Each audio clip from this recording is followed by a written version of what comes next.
Irmãos e irmãs, graça e paz. Vocês conhecem um Senhor mais lindo do que o nosso? Não existe, não é? Outra coisa que é importante nós sempre trazer à nossa memória é que o arrebatamento já começou. Ele está arrebatando os afetos do nosso coração. Ele está nos ganhando com tanta intensidade para que nós sejamos somente dele. Oh, queridos irmãos e irmãs, o tempo se abrevia. A última volta do ponteiro do relógio escatológico de Deus está em curso. Logo o amado da nossa alma chegará. É tempo de salão de beleza espiritual. Não é verdade? As irmãs que sabem muito bem quando vão se preparar para aquele momento tão importante da vida delas, que vão encontrar com seu futuro marido, então passa aquele dia, aquela tarde no salão de beleza, fazendo aqueles retoques, aqueles toques mais graciosos para que ela se apresente diante do seu noivo da maneira mais bela possível. Do ponto de vista espiritual é assim, é tempo de salão de beleza espiritual. Nós precisamos nos adornar, nós precisamos estar vestidos de trajes que honram o nosso amado Senhor Jesus. Você tem se preparado? Você tem buscado a face do teu Senhor? Como nós precisamos, não é? Vamos orar, vamos pedir que o Senhor nos ajude uma vez mais dessa manhã, que Ele continue a falar ao nosso coração, que o Espírito Santo tenha a liberdade de continuar passeando em nós, entre nós, porque Ele já está aqui. Ele é mais real do que esse ar que você está respirando aí. Nosso querido Pai Celestial, no precioso nome do Teu Filho Jesus, nós te pedimos, ao meditarmos na Tua Palavra, nos conceda espírito de sabedoria e de revelação. Temos a plena consciência que somente a palavra que sai da Tua boca, ela torna-se espírito e vida em nós. Então, nosso maior anseio é que Tu nos fale, pois desejamos Te ouvir. Amém, Senhor. Temos considerado aí há um longo período já, junto aos irmãos, os cânticos dos degraus. Sabemos que esses cânticos dos degraus, eles são compostos de 15 salmos específicos, do Salmo 120 ao 134. E esses cânticos dos degraus, também chamados cânticos das subidas ou cânticos dos peregrinos, eles eram entoados em momentos muito especiais na vida do povo de Deus, o povo de Israel. Naqueles 3 momentos especiais, aquelas 3 festas importantes, a Páscoa, vocês se lembram? A Páscoa, o Pentecostes e também tabernáculos. Então, em especial, os homens eram obrigados a irem até Jerusalém para ali oferecerem os seus sacrifícios, fazer as suas orações, as suas adorações ao Senhor. Naquele tempo, a adoração era localizada. Era necessário que todo israelita, não importa em região que ele estivesse, ele precisasse ir, então, precisava ir para Jerusalém, para ali fazer as suas ofertas. Enquanto eles subiam, e eles então entoavam esses cânticos dos degraus, para que de fato eles encontrassem fortalecimento, ajuda, amparo, e muitas vezes eles se estimulavam uns aos outros cantando esses salmos. Eu fico imaginando, né, nessas caminhadas, né, como deveria ser lindo em virmos essa cena toda. E esses salmos têm nos ajudado muito, queridos irmãos. Tem realmente falado ao nosso coração. O que nós temos aprendido? O Senhor tem nos chamado. O Senhor tem nos convocado para que nós possamos viver uma vida além do véu. O véu foi rasgado de alto a baixo. Agora nós podemos acessar o Santíssimo Lugar. O Senhor tem nos chamado para que nós possamos viver uma vida ascensional, uma vida que possamos estar buscando a presença do Senhor. O Senhor tem nos chamado nesse tempo do fim para que nós possamos viver uma vida, guarde bem essa palavra que vamos utilizá-la várias vezes, de intimidade com o Senhor. O Senhor tem nos chamado para que nós possamos viver uma vida de plena dependência dEle. E que privilégio é o teu e o meu, nos tornar, cada um de nós, escravo de amor de Cristo. A posição mais elevada, o ápice da posição que você irá encontrar na sua jornada é quando você se vê como um escravo, uma escrava de amor de Cristo. Não tem posição mais elevada. Quando nós chegarmos no ápice, no topo, é que você está aos pés do teu amado Senhor como um escravo, como uma escrava de amor. Então, esses salmos têm nos ajudado a pensar sobre esses assuntos, têm nos estimulado, têm realmente mexido com os nossos corações. Uma coisa muito importante no que tange os objetivos que temos estudado nos salmos aqui é para que nós possamos avançar ascensionalmente, como temos falado em outras oportunidades, e para que nós possamos ter intimidade, para que possamos ter uma vida íntima de comunhão com o Senhor. É necessário que haja uma resposta em nosso coração, que haja um sim em nosso coração. A intimidade não é algo automático em nossa vida. A intimidade não é algo que vem de um dia para o outro. Amanhã eu vou acordar e vou já estar estabelecendo uma vida de intimidade com o Senhor. Não será assim. Tanto na sua como na minha vida há grandes entulhos que precisam ser removidos, para que nós possamos, depois deles terem sido removidos, esses entulhos, nós possamos encontrar um caminho para que nós possamos desfrutar de uma vida íntima com o nosso amado Senhor. E esses estudos que temos feito nos Cânticos dos Degraus têm nos ajudado, têm realmente nos estimulado. E uma das coisas que temos falado aqui, que o Senhor tem buscado em cada um de nós, é a restauração do nosso primeiro amor diante do Senhor. Quando nós começamos a nossa jornada, nós amávamos o nosso amado Senhor com tanta intensidade. Onde está esse amor? Onde está esse afeto que tanto dominava o nosso coração? O Senhor tem nos chamado para que nós possamos ter uma vida de devoção diante dEle, uma vida de consagração a Ele. Então, o objetivo de nós estudarmos estes salmos é exatamente para que nós sejamos estimulados a avançar. Mas há algo que eu preciso dizer aos meus irmãos, antes mesmo de considerar o Salmo 129, que é o nosso assunto hoje. Podem deixar aberto lá, mas eu preciso dizer algumas coisas para os meus irmãos que são importantes. Se estas realidades não estiverem avançando em nós, guarde bem o que eu vou falar, é porque nós já estamos num processo de declínio espiritual. Se eu não estiver avançando ascensionalmente, é algo que eu preciso realmente acender uma luz vermelha em mim. Eu estou em declínio espiritual. E qual é o grande perigo que incorremos? Individualmente, nós podemos nos tornar, já vocês vão entender por que estou dizendo isso, orgulhosos.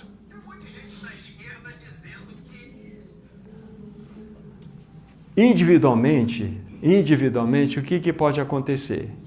Nós podemos nos tornar pessoas orgulhosas. E, como assembleia, coletivamente falando, nós podemos estar nos afastando do nosso amado Senhor.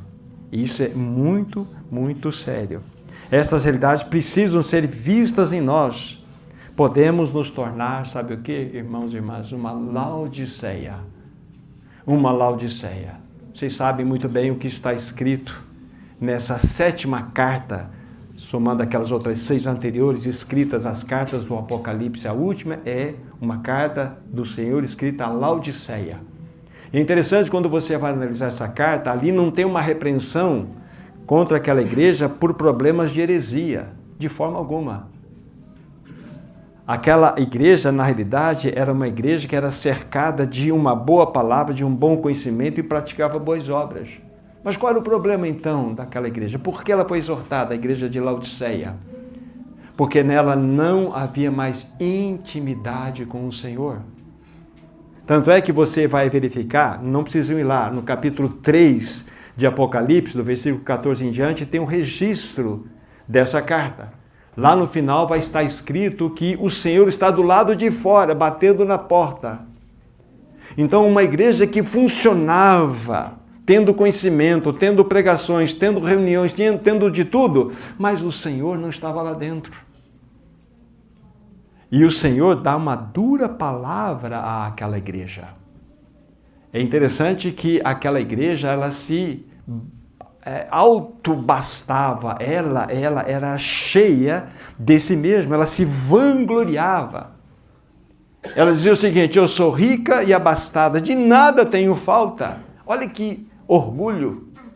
E o Senhor Jesus tinha uma dura palavra para ela, assim, você, a Bíblia fala, Jesus dizendo para essa igreja, olha, que você, na realidade, meus olhos estão sobre você, eu estou colocando meus olhos sobre você, porque você não é nem fria, nem quente. Quem dera você fosse fria ou quente, mas porque tu és morno, eu estou a ponto de vomitar-te da minha boca. E por quê? Aí, aquilo que eu falei há pouco, porque dizes no seu coração, sou rica, abastada, de nada tenho falta. Aí o Senhor Jesus vai falar que, olha, vai dar uma dura palavra, e que palavra terrível ela recebe, aquela igreja recebe. Você não sabe que tu és infeliz, sim, miserável, pobre, cego e nu. Aí, na minha infinita misericórdia do Senhor, Ele ainda vai dar uma palavra, um conselho maravilhoso que se estende ao longo dos séculos, chega a nós.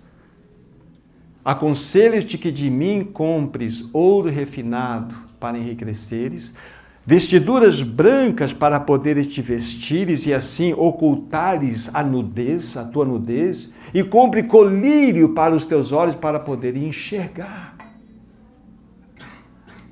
O Senhor Jesus continuou dizendo o seguinte: eu repreendo e disciplino a quantos amo.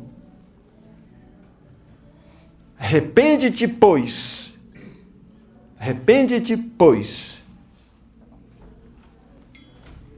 E ouça a palavra do Senhor. Que palavra é essa?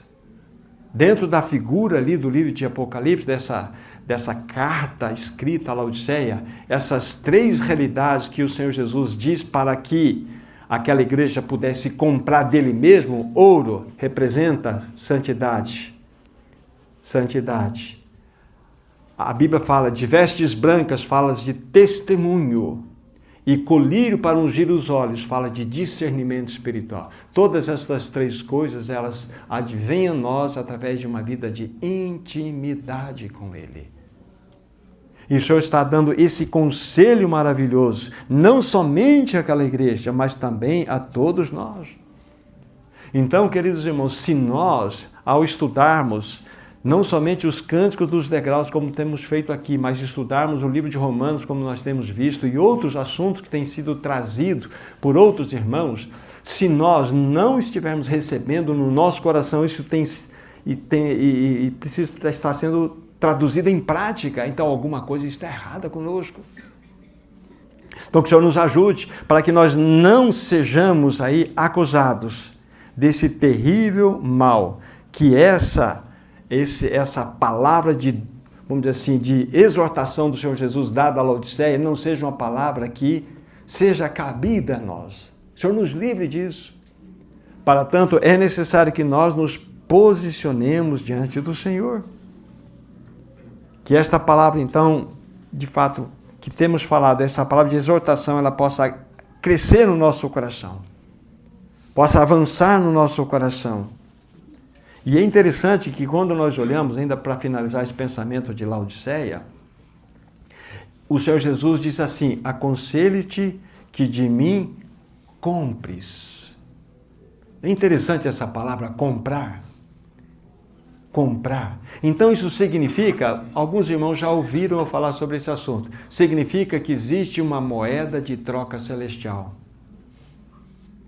E essa moeda de troca celestial não é obras, não é nenhum tipo de dedicação religiosa que possamos dar a Ele. É algo muito específico. Essa moeda de troca celestial tem a ver com o nosso tempo. E parece-nos que o Senhor Jesus está chamando aquela igreja ao arrependimento, mostrando que se aquela igreja de fato levasse a sério aquela compra, o Senhor poderia restaurar aquela situação. Aconselho-te que de mim compres. Parece que o ajuste daquela realidade daquele testemunho naquela igreja estava vinculado a essa compra. Há uma moeda de troca celestial chamada tempo. Aí vocês vão se lembrar daquela parábola do capítulo 25 de Mateus, só apenas mencionando os 13 primeiros versículos que nos falam da parábola das 10 virgens, 5 prudentes e 5 nécias. Vocês se lembram exatamente o texto que está relacionado ali. Vocês se lembram a dura palavra que o Senhor Jesus, então, tem a nos ensinar aqui, quando ele diz aquela parábola? Ali nós percebemos também que aquelas virgens nécias, então, em todo o movimento que aconteceu lá, não vamos detalhá-lo aqui, vocês o conhecem, pois pode olhar no capítulo 25 de Mateus. Quando então veio o noivo, eis o noivo, e todas se levantaram e pegaram suas lamparinas e foram para o encontro do noivo. Mas as nécias perceberam que o azeite que estava mantendo a chama acesa estava acabando e ela não tinha uma botija de reserva. Aí vocês sabem o que aconteceu. Dá-nos um pouco do azeite de vocês, disseram as nécias para as prudentes. Não podemos dar da nossa.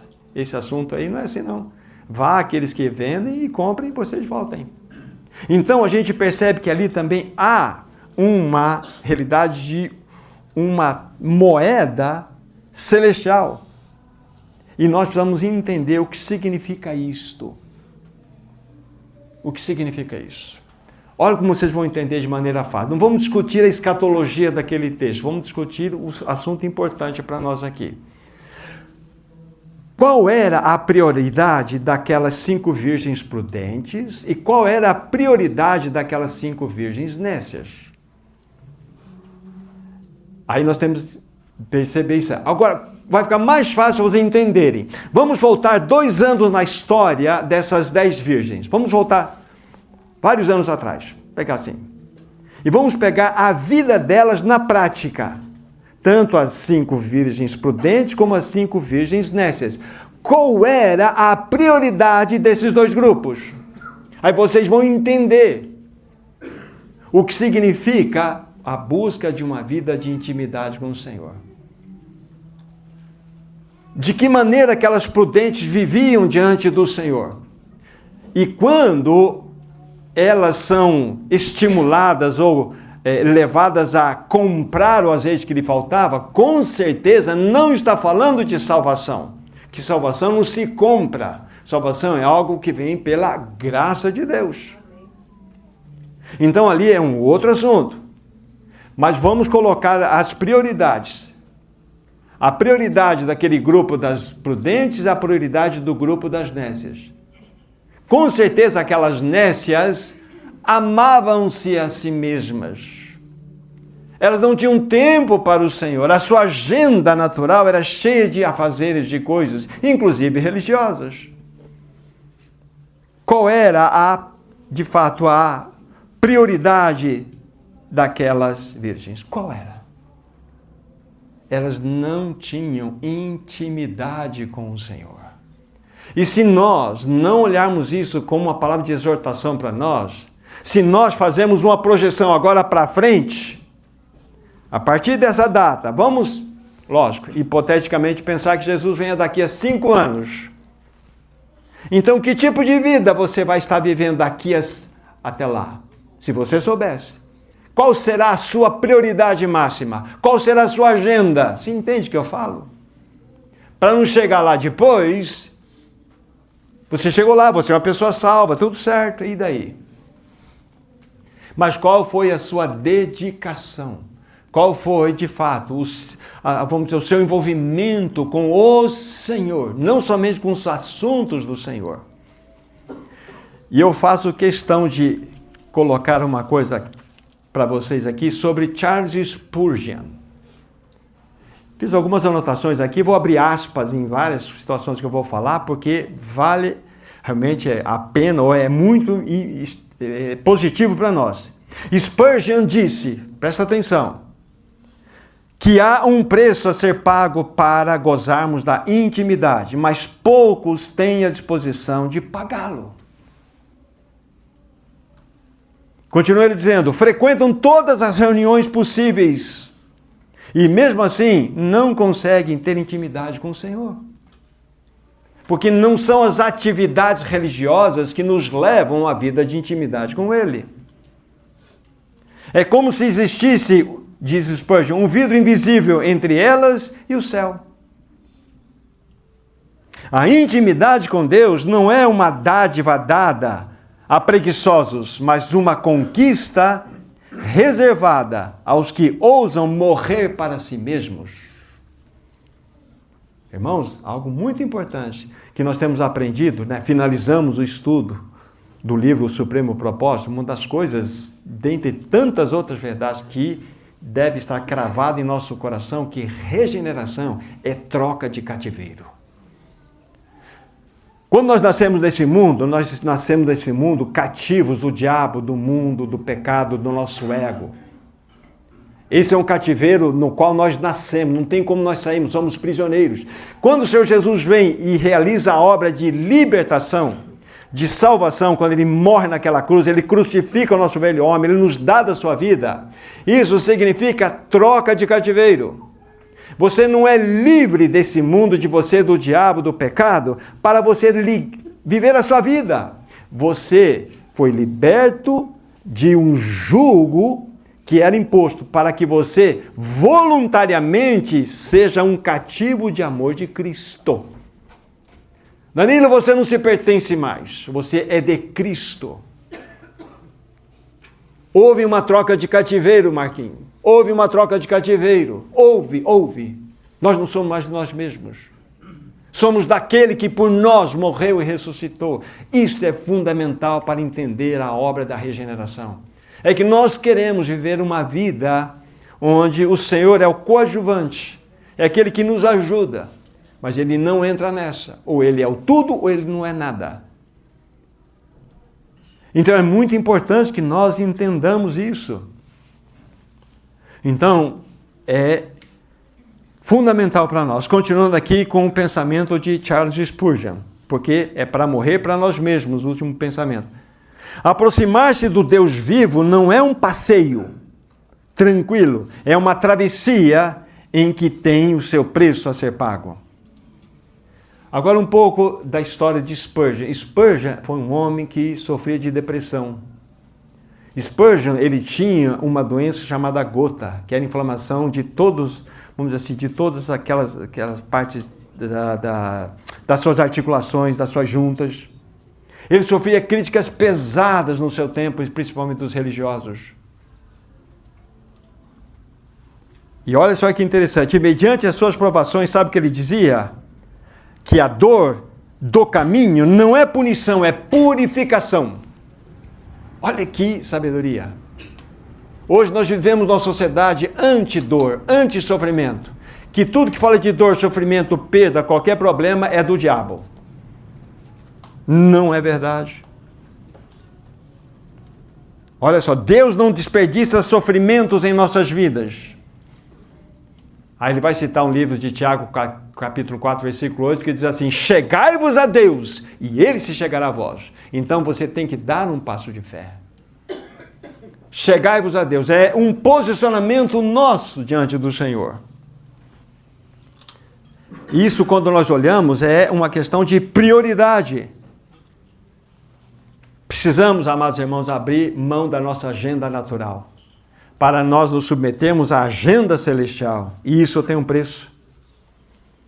Spurgeon continua dizendo, estou finalizando com ele aqui, muitos querem gozar da intimidade com Deus, mas não querem pagar o preço. E assim vivem uma vida inteira na periferia do sagrado. São salvos, têm a vida eterna, mas não conseguem gozar da intimidade com Deus. Quanto tempo você tem de jornada, meu irmão, minha irmã? Quanto tempo eu tenho? Qual é o nível de intimidade que nós temos tido com o Senhor? Lembre-se, a moeda de troca celestial é o tempo. Quando investimos tempo na busca do Senhor, o resultado é intimidade. Guarde isso no coração. Guarde isso no coração. Então, andar na presença do Senhor gera intimidade. dependência, fortalece o nosso primeiro amor. O Senhor precisa falar ao nosso coração. Irmão, nós precisamos sair do berçário espiritual. O Senhor está voltando. Ele quer uma noiva adornada, uma noiva que possa, de fato, recebê-lo. E o Senhor tem nos chamado, tem buscado a conquistar nosso coração para que nós vivamos uma vida de intimidade com Ele. O Senhor não quer ser em nossas vidas apenas um dos nossos amores. Ele quer ser nosso primeiro amor. Nós temos muitos amores, mas o Senhor deseja que Ele, unicamente Ele, seja o nosso único amor. Isso é a compreensão daquilo que o Senhor deseja para o nosso coração, para o meu coração. Aquelas prudentes, então, voltando para finalizar esse ponto, aquelas prudentes ao longo da sua jornada, elas foram acrescentando óleo e mais óleo em suas vasilhas, através do tempo dedicado na presença do Senhor. E isso gerava intimidade. Gerava uma vida de dependência plena ao Senhor. Tudo isso nós estamos vendo e estudando e recebendo na análise dos cânticos dos degraus. Salmo 129, abre lá, por favor, vocês estão aí, eu vou ler. Salmo 129, vocês vão ver que esses 8 versículos têm muitas coisas a nos ensinar. Muitas vezes me angustiaram desde a minha mocidade. Israel, que eu diga, desde a minha mocidade me angustiaram, todavia não prevaleceram contra mim. Sobre o meu dorso lavraram os aradores, nele abriram longos sulcos. Mas o Senhor é justo, cortou as cordas dos ímpios. Sejam envergonhados e repelidos todos os que aborrecem a Sião. Sejam como a relva dos telhados, que seca antes de florescer, com a qual não enche a mão o ceifeiro, nem os braços o que ata os feixes. E também os que passam não dizem: a bênção do Senhor seja convosco. Nós vos abençoamos em nome do Senhor. Que texto desafiador para nós aqui temos diante dos nossos olhos. É interessante como que a palavra de Deus mostra-nos aqui como que começa o Salmo. Mostra que começa de maneira abrupta, brusca. Muitas vezes me angustiaram. Não é impressionante isso? Muitas vezes me angustiaram. E isso faz com que a gente pense diante do Senhor. O que o peregrino está querendo mostrar para os nossos corações aqui? Qual é a lição que ele tem a apresentar para nós aqui? Ele não está falando somente das perseguições, das angústias que abatiam sobre ele, se abatiam sobre ele, mas ele lembra do seu próprio povo. Ele lembra daquilo que o próprio povo de Israel, a própria nação de Israel sofreu ao longo de toda a sua história. Como essa nação foi perseguida, como essa nação realmente ela foi oprimida pelos vários inimigos que se levantavam contra ela. Então, o salmista aqui, ou o peregrino, ele está indo muito além daquilo que acontecia com ele mesmo. Essa cantoria vinha do mais profundo do seu ser. Muitas vezes me angustiaram desde a minha mocidade. Israel, que eu diga, desde a minha mocidade, o que acontecia? Eles angustiavam a sua alma. Mas no final dizem, todavia, não prevaleceram contra mim. É interessante, a pergunta é, por que o Senhor permite essas coisas? Por que o Senhor permitia que o povo dele, o seu povo, fosse tão oprimido? Por que o Senhor permitia que aquele peregrino também sofresse dessa forma? Aquele peregrino em direção a Jerusalém estava cantando sobre essas pressões que se abatiam sobre ele e sobre a própria nação de Israel. Ele estava indo servir, oferecer sacrifícios ao Senhor. E a pergunta que nós levantamos é, por que o Senhor, então, não intervinha naquelas situações? Que lição isto tem a trazer ao nosso coração? Aí a pergunta, qual é o propósito de Deus permitir aflição na vida do seu povo? Qual é o motivo pelo qual Deus permite que nós entremos por canais de tribulação que parece-nos que esses canais são infindáveis? Por quê? Por que as lutas? Por que as batalhas? Vamos, por favor, para o livro de Oséias. No capítulo 2, Oséias, no capítulo 2.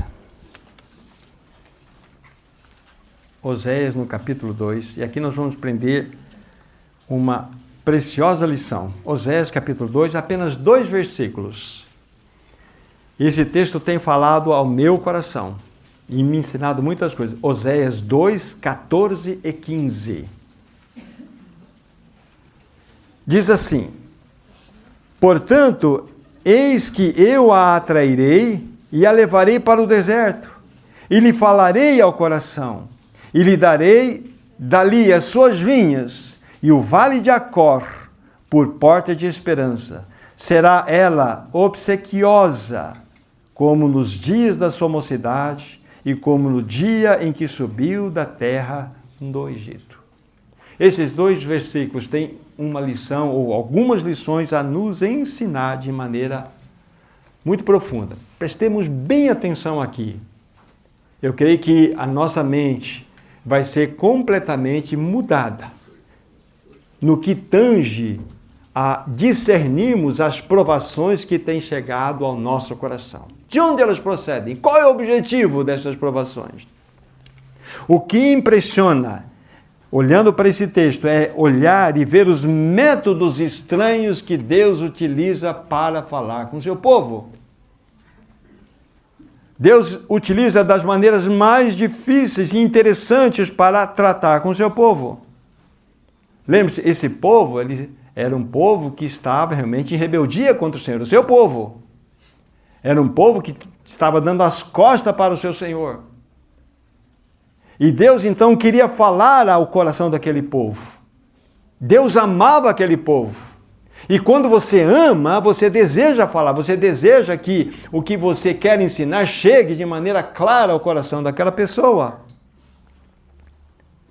Esse povo precisava ser disciplinado por Deus porque Deus amava aquele povo. Deus queria falar ao coração, significa Deus desejava falar no mais profundo do ser daquele povo. E o local mais ideal, mais adequado para que aquele povo pudesse ouvir a voz de Deus, seria no deserto. Quando Deus quer falar algo muito especial a você, a mim, quando Ele quer tratar conosco, Ele quer falar de modo profundo, Ele não está conseguindo de outra maneira, Ele vai chamar você para um passeio. E não vai levar você para termas de Jurema. Vai levar você para o deserto. Porque ali, no seu amor, Ele vai comunicar a sua vontade. Porque Ele deseja falar de modo profundo no coração. Quando nós olhamos para o deserto é um lugar onde nós temos serpentes, escorpiões e cactos. É um lugar que durante a noite é muito frio e durante o dia é muito quente. E era exatamente nesse ambiente reservado pelo Senhor que Ele iria falar ao coração do seu povo. Então, quando Deus quer falar ao seu coração, tenha certeza, Ele vai levar você para o deserto. Troque a palavra deserto por tribulação. Deus vai falar de modo profundo. Os nossos corações ficam mais sensíveis quando nós estamos no deserto. Os nossos corações ficam mais moles quando nós estamos durante o tratamento de Deus. Pode ter certeza disso. O único lugar, no caso do povo de Israel, que era um povo de coração duro, poderia ouvir o coração de Deus diretamente, seria lá no deserto. Lugar árido, sem vida, mas era ali que Deus iria comunicar a sua vontade. Mas é interessante que no próprio texto que estamos lendo, no versículo 15, tem 2 coisas importantíssimas aqui. E lhe darei dali, é do deserto, as suas vinhas.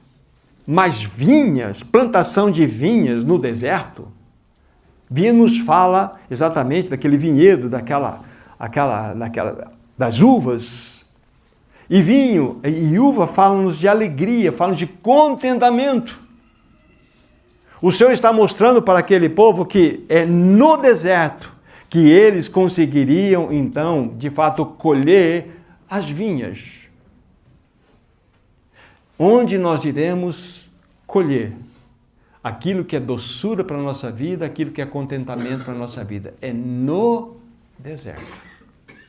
Daqui a pouco vai ficar mais claro para vocês.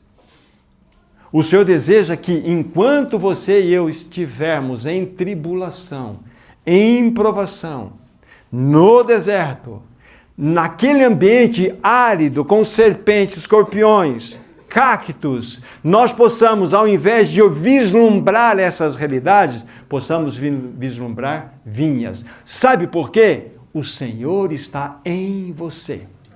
E não há absolutamente nada que possa mudar isso. O Senhor deseja, inicialmente, não tirar você daquele deserto. Ele deseja fazer daquele deserto um vinhedo. Você só vai ser tirado da provação quando você aprender a adorar a Deus nela. Quando você glorificar o nome do Senhor. Então, olha que interessante. As vinhas, as uvas nos falam exatamente de alegria e de contentamento. Mas o Senhor queria ir mais longe para conosco aqui. Depois das vinhas, ele fala, e ali darei, dali as suas vinhas e o vale de Acor por porta de esperança. A palavra Acor significa amargura. Olha só que interessante. O vale de amargura se tornará um portal de esperança. Na sua dor, na sua batalha, o Senhor deseja que aquilo se transforme num portal de esperança. Aí você vai perguntar, mas o que seria então esse vale de Acor, essa amargura, essas tribulações? Como que eu posso entender? Quais são as mais diversas formas dessas realidades chegarem a nós? Vocês percebem que no deserto, então, o Senhor usa das várias situações aqui para produzir no coração do seu povo aquilo que ele deseja. Na nossa vida, no nosso deserto, então nós temos muitos momentos onde vamos estar de frente a serpentes, escorpiões e cactos. E muitas vezes vamos estar vivenciando no vale de Acor. Mas a questão é como nós iremos reagir diante dessa situação. Esse vale de Acor, esse vale de amargura, pode ser aí muitas coisas. Muitas coisas. Por exemplo, um relacionamento, saúde, problema financeiro, problema entre os irmãos. Todas essas questões podem ser transformadas num vale de Acor na sua vida. Mas, se você olhar na perspectiva de que Deus é quem te levou lá, ele vai se transformar num portal de esperança. Vai se transformar num portal de esperança. Então, isso leva-nos para um outro raciocínio. Deus, ele promove as situações em nossas vidas. Antes de eu continuar aqui, é muito importante ir para Salmo 66. Aí vocês vão entender o raciocínio de modo mais amplo. Salmo 66, do versículo 10 a 12. Aí vocês vão entender o que eu quero dizer. Vejam só quem é o agente promovedor das tribulações aqui. Quem é o agente? Salmo 66, 10 em diante. Pois tu, ó Deus, nos provaste, acrisolaste-nos como se acrisola a prata. Tu nos deixaste cair na armadilha, oprimiste as nossas costas. Fizeste com que os homens cavalgassem sobre a nossa cabeça, passamos pelo fogo e pela água, porém, afinal, nos trouxeste para um espaço ou um lugar espaçoso. Daniel, quem é o agente promovedor de todas as tribulações? É o Senhor. Então, muitas vezes o Senhor vai achar um caminho para nos provar. Ele vai permitir que a gente caia na armadilha. Ele vai permitir que as nossas costas sejam oprimidas, como no texto de Salmo 129 fala que abrir longos sulcos em nossas costas, não é isso? Aí vai fazer com que os homens cavalguem sobre a nossa cabeça. Ele vai permitir que a gente entre pelo fogo, pela água. É Deus. Então nós podemos chamar que todos estes que são instrumentos nas mãos de Deus são os seus mensageiros. Deus manda mensageiros para a nossa vida. Mensageiros. Às vezes é o teu cônjuge, teu filho, às vezes são os irmãos, às vezes é uma doença, é uma questão financeira. São mensageiros de Deus. Então tome cuidado para não se levantar contra os mensageiros de Deus. Porque dependendo da dureza, da pedra do seu coração, Deus manda uma marreta do mesmo calibre. Às vezes você é tão dura, que o Senhor precisa dar uma marretada em você mesmo. Lembrando do Spurgeon de novo, ele escreveu um pequeno folheto que diz assim: não morda a vara. Não morda a vara. Então, quando uma pessoa vai fustigar um cachorro, ele ataca a vara, né? Não morda a vara. Porque atrás daquela vara existe uma mão. Não se levante contra o bisturi, achando que é ele que está te cortando. Existe uma mão sábia por trás, que está fazendo uma incisão ali para tratar de você. Então por que Deus permite a dor, o sofrimento, as angústias, as tribulações? Porque Deus nos ama. Em realidade maior, Ele quer, primeiramente, lógico, formar o caráter santo de Cristo em nós, para que, nesse caráter, nós possamos ter uma intimidade com Deus. Então, esse é o caminho. Como é triste o nosso testemunho quando nós nos levantamos contra os mensageiros de Deus. Tem muita gente mordendo vara para lá e para cá, para lá e para cá. Deus deseja que nós olhemos para Ele.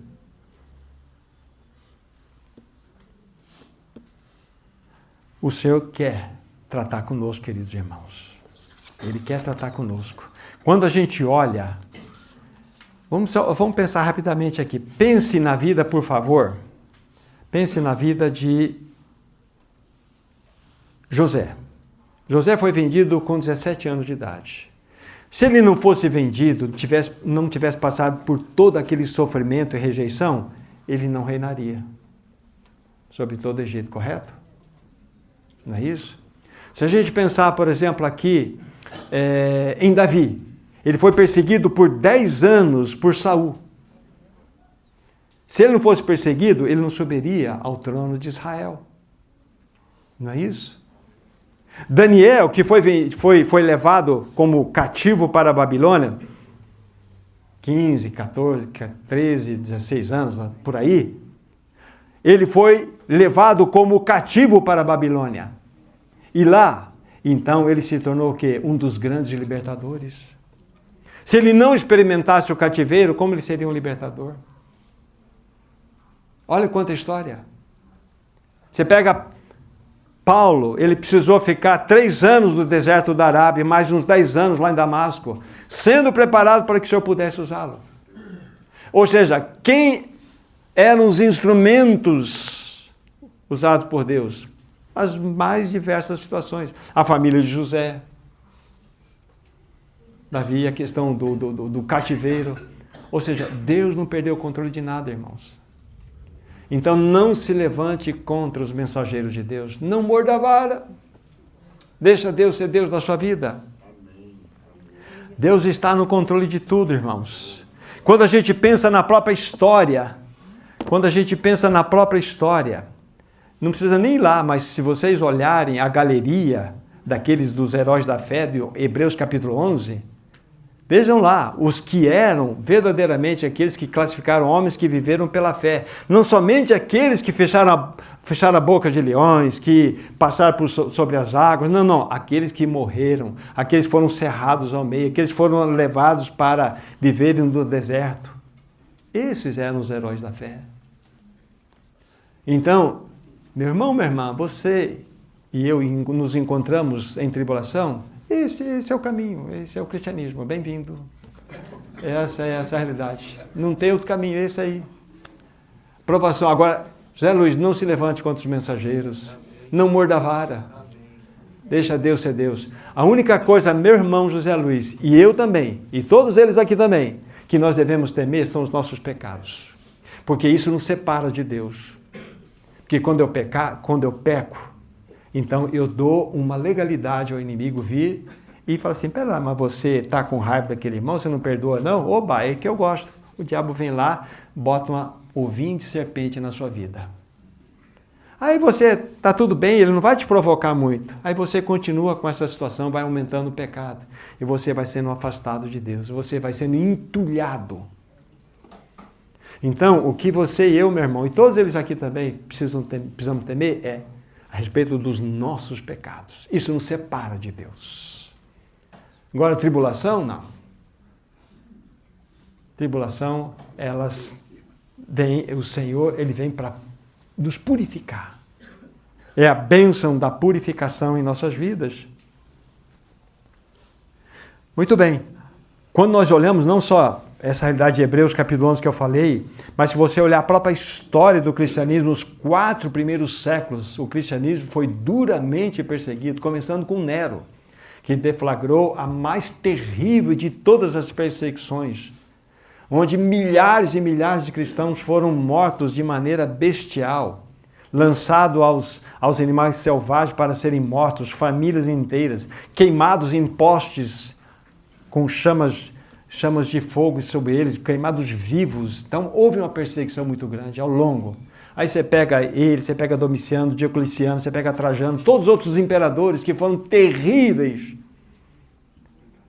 Então, a perseguição fez parte, mas aqueles irmãos, ao invés de eles serem derrubados, eles mais se fortaleciam no seu testemunho, mais cresciam no seu testemunho. E hoje, vamos colocar dessa forma para entendermos, entre todas as religiões que nós temos nesse planeta, a mais perseguida é o cristianismo hoje.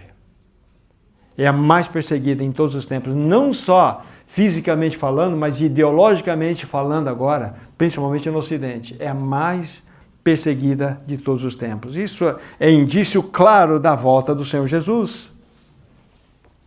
Queridos irmãos, em meio a essas duras perseguições, o Senhor tem formado um povo para Ele mesmo. Ele tem formado o caráter santo dele em nós. Quanto mais você pega uma pétala de rosa e esmaga com raiva na palma da sua mão, a vingança da pétala de rosa é deixar o seu perfume. É assim que deve ser a nossa vingança nesse mundo terrível. É exalarmos o bom perfume de Cristo. Queridos irmãos, essa realidade é uma aprovação que acontece não só individualmente, mas coletivamente também. É assim conosco também, toda a igreja. Em nossa peregrinação nós padecemos angústias, opressões, dificuldades. Por isso que, voltem lá no Salmo 129, é por isso que está escrito ali, sobre o meu dorso lavraram os aradores e nele abriram longos sulcos. Está rasgado o dorso? Pois é, o Senhor que permitiu. O Senhor. Agora, se nós não aprendermos a olhar a vida na perspectiva divina, nós não vamos aprender.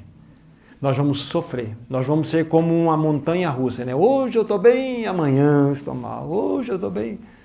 Mas olhem a vida na perspectiva da soberania de Deus. Deus não perdeu o controle da sua vida. Insisto, o que você e eu devemos temer são os nossos pecados. Isso ofende a Deus. Isso quebra a comunhão. Então aqui fala, longos sulcos abriram em nossas costas.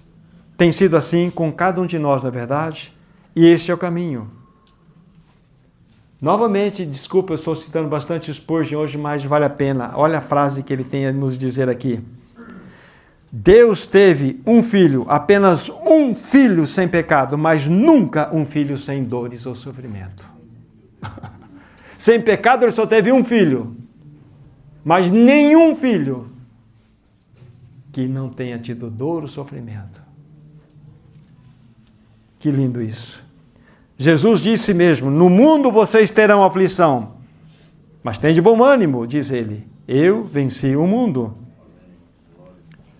Queridos amados, irmãos, nós somos, sim, menina dos olhos do nosso amado Deus, somos amados por Ele, mas ainda assim provaremos perseguições.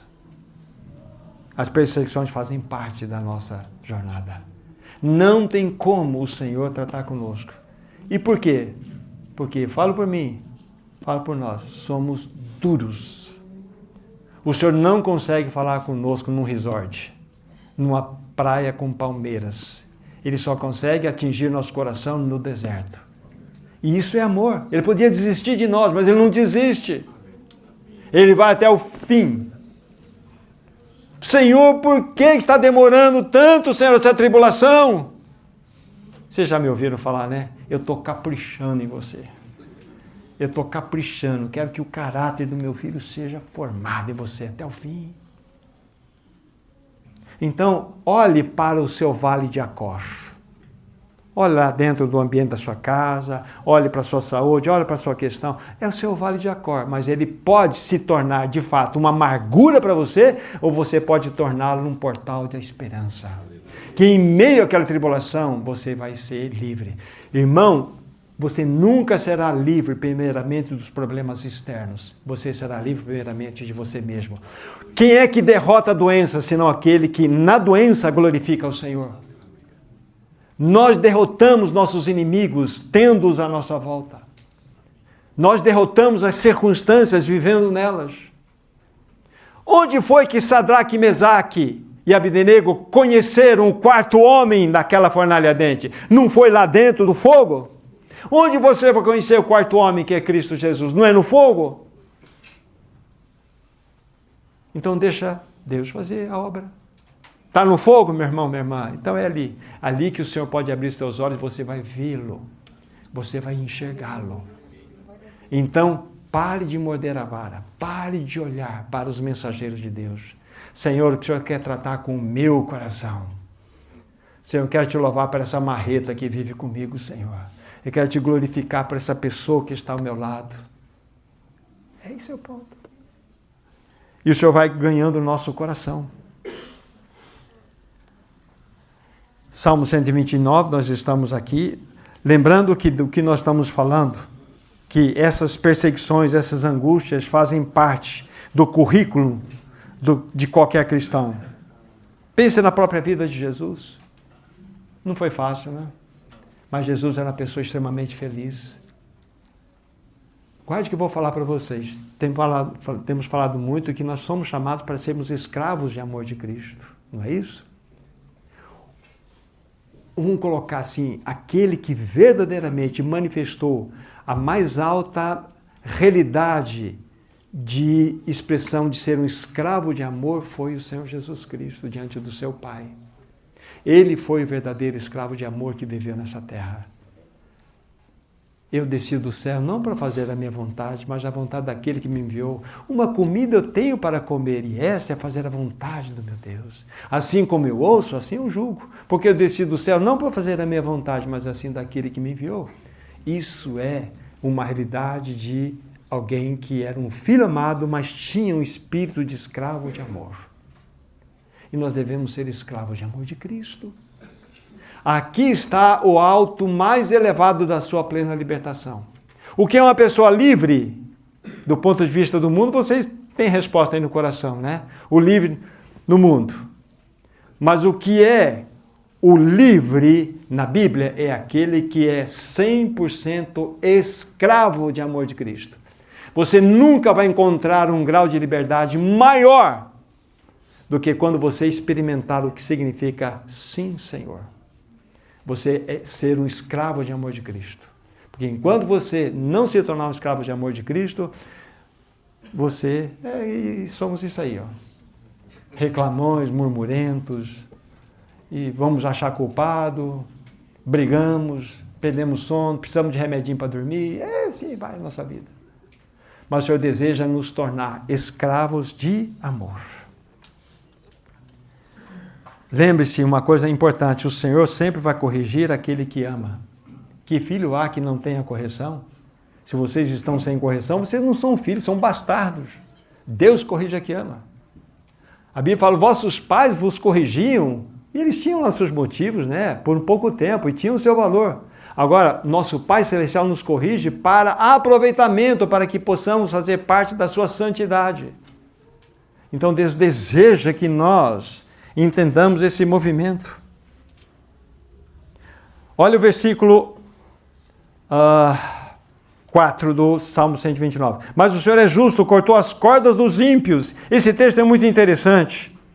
Muito interessante, porque a palavra cortar aqui significa romper com todo o poder. E a ideia aqui, pensa naquele que está, realmente, tem um cavalo lá na frente, tem um arado encaixado nele, está empurrando o arado com toda aquela força. Pense uma pessoa com uma espada forte e corta as cordas daquele jugo. Rompe assim. É assim que Deus faz. Deus, quando Ele termina um trabalho na vida de um servo dele, Ele rompe. Ele corta. Na vida da nova criatura, a tribulação tem começo, meio e fim. O que determina a amplitude disso aqui, muitas vezes, está relacionado com a nossa dureza. Mas aqui mostra-nos esse texto que o Senhor vai chegar a um determinado momento e falar assim, basta! E você, você bate asa e voa nele. Esse é o nosso amado Senhor, Ele corta. Que lição maravilhosa. Versículos 5 e 7 vai dizer assim, sejam envergonhados e repelidos todos os que aborrecem Sião. Sejam como a erva dos telhados, diz o verso 6, que seca antes de florescer, com a qual não enche a mão o ceifeiro, nem os braços o que ata os feixes. Isso mostra-nos e descreve o que? Uma realidade, vamos dizer assim, que envolve o fim daquelas pessoas que, vamos dizer assim, atacam o povo de Deus, atacam os peregrinos, atacam os cristãos. São comparados à erva que brota nos telhados, que seca mesmo antes de florescer. Que fim humilhante para todos aqueles que são opositores de Deus e do seu povo. São considerados nada como uma erva que nem brotou no telhado. Então, só para vocês entenderem, na história, todas aquelas nações que foram levantadas como nações disciplinares, vamos colocar, em relação ao seu povo, todas elas, depois de ter disciplinado o seu povo, Deus remeteu um juízo sobre elas. Aí alguém disse o seguinte, o caminho mais curto para a ruína é intrometer-se com um santo. Então, se Deus está tratando com você, sabe que Deus ele está cuidando de você. Ele cuida de você. Humilhe-se diante do Senhor. Agora, quando pessoas que são levantadas contra você, Deus vai tratar delas.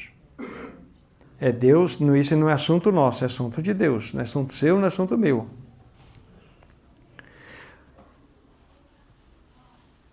Mais um detalhe, versículo 8 vai nos dizer o seguinte, e também os que passam não dizem, as bênçãos do Senhor seja convosco, mas, ou nós vos abençoamos em nome do Senhor. Isso é para não dizer.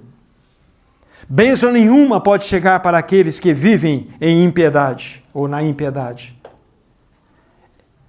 Estão vedados de receber qualquer bênção divina.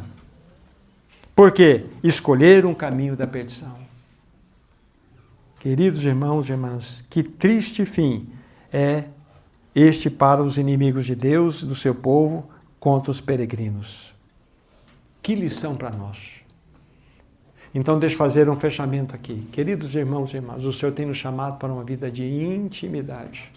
E todas essas provações, essas lutas, todas essas dificuldades que chegam a nós, têm como objetivo, através desses instrumentos, que o caráter de Cristo seja formado em nós e assim nossos corações estejam abertos para, de fato, nós vivemos uma vida de devoção, de consagração, de intimidade com o Senhor, na presença dEle.